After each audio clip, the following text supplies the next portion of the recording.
En 2006, Najwa Belizel se fait connaître du grand public avec son titre Gabrielle. La jeune chanteuse enchaînera par la suite les albums avec, notamment Entre deux mondes, En équilibre en 2006, Au féminin en 2009 et Rendez-vous. De la lune au soleil en 2019, une notoriété qui ne lui a pas valu que des compliments et des avantages. En effet, l'artiste est revenu sur une thématique connue par de nombreuses célébrités, la traque de certains fans.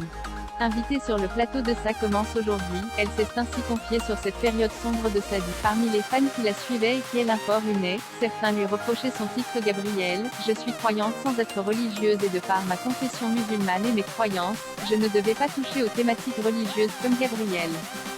Donc Jai commençait à recevoir des courriers menaçants qui disent, en gros ça parlait de Lucifer, de dualité, de l'ange et le diable.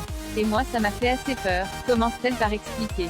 Des courriers qui pour certains ont été clairement des menaces de mort, et un jour je suis tombée sur des photos de moi avec un mec avec djellaba, avec un couteau. Ça voulait tout dire, la personne voulait que je n'existe plus, ça m'a beaucoup tourmentée mais ce n'est pas tout, certains de ses admirateurs la comparaient à une certaine Mylène Farmer. Alors pour les fans de cette dernière, hors de question qu'Aune Petite Jeunesse vienne prendre la place de la star française, après il y a ceux qui ne voulaient pas que je prenne la place de Mylène Farmer et il y en avait d'autres qui voulaient carrément me posséder.